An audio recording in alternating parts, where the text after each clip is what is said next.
የብሔራዊ መረጃና ደህንነት አገልግሎት በተለያዩ የሀገራችን አካባቢዎች የጥፋት ስምሪት ወስደው ሲንቀሳቀሱ በነበሩ ተጠርጣሪዎች ላይ በጥብቅ ዲሲፕሊን የመረጃ ክትትል ሲደረግባቸው ቆይቶ ከፌዴራልና ክልል ጸጥታ አካላት ጋር በመቀናጀት ከሚያዝያ 9 2018 ዓ.ም ጀምሮ በተሰራ ኦፕሬሽን በቁጥጥር ስር ውለዋል። ተጠርጣሪዎቹ አዲስ አበባን ጨምሮ በሀገሪቱ ዋና ዋና ከተሞች እንዲሁም በተመረጡ አካባቢዎች ሽብርና አመጽ በመቀስቀስ ለታጠቁ ቡድኖች ሴሎችን በማደራጀት መረጃዎችን በመስጠት ጥቃትና እገታ ላይ በመሰማራት ተልዕኮ ወስደው ሲፈጽሙ የነበሩ መሆናቸውን በመግለጫው ተብራርቷል። ለሽብርና ጽንፈኛ ቡድኖች ገንዘብ፣ ስንቅ፣ ወታደራዊ አልባሳት፣ መገናኛ ሬዲዮዎች፣ የስልክ ቀፎችንና ሲም ካርዶችን፣ ጦር መሳሪያና ተተኳሾችን በአጠቃላይ ሎጂስቲክስ ሲያሰባስቡና ሲያቀርቡ እንደነበር እንዲሁም በተመረጡ ከተሞችና ቀበሌዎች የምርጫ እንቅስቃሴዎችን ለማደናቀፍ ብሔርና ሃይማኖት ተኮር ግጭቶችን ጭምር ለመቀስቀስ ስምሪት የወሰዱ ስለመሆናቸው መረጋገጡ ተመላክቷል። ከተጠርጣሪዎቹ መካከል የተወሰኑት አልሸባብና አይኤስ ከተባሉ ዓለም አቀፍ አሸባሪዎች ጋር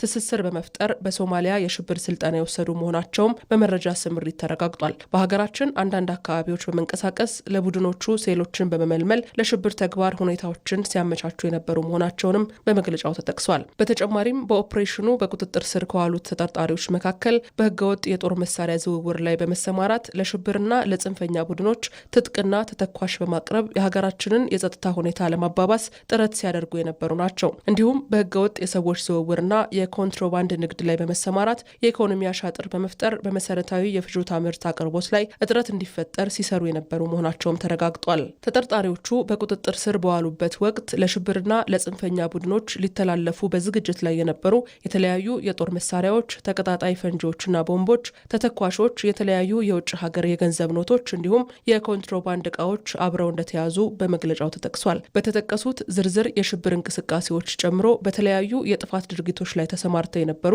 በድምሩ 138 ተጠርጣሪዎች ከሀገር መከላከያ ሰራዊት፣ ከኢትዮጵያ ፌዴራል ፖሊስ እና ከክልል ጸጥታ አካላት ጋር በመቀናጀት በህግ ቁጥጥር ስር ማዋል መቻሉም ተመላክቷል። የብሔራዊ መረጃና ደህንነት አገልግሎት የሽብርና የጥፋት ቡድኖችን ድብቅ ፍላጎት ለማክሸፍና የግንኙነት መረባቸውን ለመበጣጠስ ተጨማሪ ክትትሎችንና ጥናቶችን እያደረገ እንደሆነ በተለይም መጪው ሀገራዊ ምርጫ ያለምንም የጸጥታ ችግር እንዲካሄድ አስፈላጊውን ቅድመ ዝግጅት ማጠናቀቁን ገልጿል።